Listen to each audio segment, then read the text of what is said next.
Pansin nyo, iniisip nyo ba yung mga problema nyo ngayon?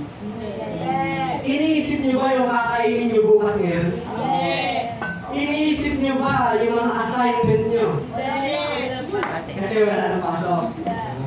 Iniisip nyo ba yung mga one and only nyo ngayon? Sa pool. So ngayon, ang ating key text ay binasa ni Brother Edward na matatagpuan sa Genesis 2, verse 2 and 3. So nais kong dagdagan ng text ko na ito.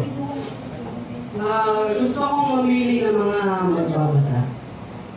Gusto kong piliin si Sister April na basahin sa Exodus 20, verse 8 and 11. At sa Marcos 2, verse 27 naman, si Sister Francine. So, sa Exodus 20, verse 8 to 11, pwede pong pakibasa? Asan, ano daw? Exodus 20, verse 8 to 11. 20 to 11. 8 to 11. Exodus 28, verse 8 to 11. 20, verse 8 to 11. Okay, sino gusto magbasa? Pakibasa po? Ikaw na. Buhay ka. Ikaw na. Ayan o. Exodus 20, chapter 8, verse 11. Alalahanin mo ang araw ng Sabat upang ipangilin. 6 na araw na gagawin ka at iyong gagawin ang lahat ng iyong gagawin. Ngunit ang 7th araw ay Sabat sa Panginoon mong Diyos. Sa araw na iyan ay huwag kang gagawa ng anumang gawa. Ikaw ni ang iyong anak na lalaki ni babae, ni ang iyong aliping lalaki ni babae, ni ang iyong baka, ni ang iyong taga-ibang lupa na nasa loob ng iyong mga pintuang daan. Sapagkat sa 6 na araw ay ginawa ng Panginoon ang langit at lupa, ang dagat at ang lahat ng namuroon, at nagpahinga sa 7th araw, na anupat pinagpala ng Panginoon ang araw ng Sabat at pinakabanal. Sa Marcos 2, verse 27. Ayan, Marcos 2, Verse 27. verse 27.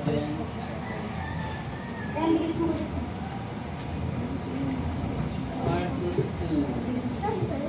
Kung sino pong nakahanap, pakibasa po ng malakas. 2, verse 27. At sinabi niya sa kanila, ginawa ang Sabat ng dahil sa tao at di ang tao ng dahil sa Sabat. Good. Thank you para sa mga nagbasa, no? Ano ang pinapahiwatig ng mga bersong ito? O anong sinasabi ng mga verse na ito? Nakikita natin kung gaano kahalaga ang Sabat. Sabi doon, sa Marcos 22, verse 27, ginawa ang Sabat para sa tao, hindi tao para sa Sabat. Ibig sabihin, kailangan natin itong ipangilin dahil ang Diyos ay ito ay ipinabalan. Sabi, remember the Sabbath day to keep it holy. So, kailangan, pag-Sabbath pala is holy. So, hindi pinahingin pulutan yung mga evil work. Don't invite the evil spirit na pumasok sa loob ng bulwagan ito. Dahil kahit ang, sabi doon sa sermon na naririnig natin lagi, kapag tayo daw ay nagtitipon, ay nandito ang Panginoon sa ating gitna. But, even si Satan is nandito rin, nakikinig sa atin. So, don't invite the evil spirit to join us. Kaya, keep it holy. Kaya pag sinabing holy, sagrado. Sorry.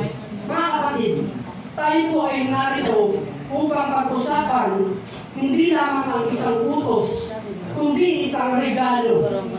Isang sagradong araw na inihanda mismo ng Diyos para sa kapahingahan ng kanyang bayan. Ang Sabat ay hindi lamang isang ritual, o obligasyon. Hindi ito daily chores na araw-araw na lang natin gagawin. Hindi ito parang, ay Sabat, kailangan ko pumunta ng simbahan. Hindi. Kailangan nasa puso pa rin. Nasa puso pa rin yung pagpunta ng simbahan. Kasi, paano ka pa magsasamba sa Panginoon? Kung hindi mo na mahal yung ginagawa mo, mag-i-enjoy ka pa ba?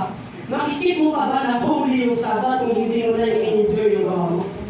Diba? So, hindi ito isang obligasyon. Ito ay ginawa para ang Sabat ay para sa tao. Ito ay isang paalala ng ating relasyon sa Diyos, ng kanyang paglikha at ng kanyang pagtubos. Pinapaalalahan na tayo tuwing Sabat ng Panginoon na tayo ay tinubos niya mula sa kasalanan. Ang pangunahing pinagmulan ng Sabat, basahin natin doon sa kanilang text, sa ating teksto, Genesis 2, verse 2 and 3, sabi, at tinapos ng Diyos ang ika-anim na araw, ang kanyang gawain na kanyang ginawa, at nagpahinga sa ika-pitong araw mula sa lahat niyang gawain. At ang ginawa niya, binasbasan ng Diyos ang ika-pitong araw at kanyang ipinabanal ito. Kaya banal ang Sabat. Ito ay sagrado. Kailangan natin itong pakaingatan. Kailangan natin itong panatalihin na banal. Sabi dito, nagpahinga siya ng ika-pitong araw. So, ang Sabat ay para ba sa trabaho? Para ba ito sa shopping? No. Hindi. Ito ay kapahingahan. Bago pa ibinigay ang 10 utos, nandiyan na ang Sabat. Bago pa mayroong mga Hudyo o Kristiyano, naroon na ang Sabat. Hindi ito ideya ng tao, hindi ito haka-haka, ay gawa tayo ng kapahingahan natin. Hindi. Ito ay ibinigay ng Diyos sa atin. Ito ay institution ng Diyos. Hindi ito inimbento lang ng tao. Ano ba ang tatlong bagay na ginagawa ng Diyos sa Sabat? Una, ano ba ang ginawa niya yung Sabat? Nagpahinga siya. Binasbasan niya ito. At pinabanal niya ito. Ang Sabat ay tanda ng kanyang pagiging malikhain. Sa tuwing ipinagdiriyo ang atin ito, kinikilala natin tayo ay nilikha at siya ang may lalang. So pinapaalalahanan tayo na kailangan natin siyang sambahin dahil siya yung may likha sa atin. Siya yung gumawa, siya yung may-ari ng buhay natin. Kaya, sino bang sasambahin mo? You can serve two masters. Di ka pwedeng mag-serve sa dalawa na hari. Bakit? Kapag nag-serve ka ng isa, ikaw, may boyfriend ka, mag-serve ka pa ba ng ibang lalaki? Bakit? Kasi magsiselos ang isa. Our Lord is a very jealous Lord. Gusto niya siya lang. Ang Sabat, sa kautusan ng Diyos, basahin natin sa Exodus 20, verse 8 to 11, sabi doon, alalahanin mo ang araw ng Sabat upang ipangilin ito. So, ganun kahalaga ang Sabat. Kailangan natin itong ipangilin. Kasi, utos ito ng Diyos. Bago pa nilang yung, bago pa magkaroon ng Hudyo, nandyan na ang Sabat.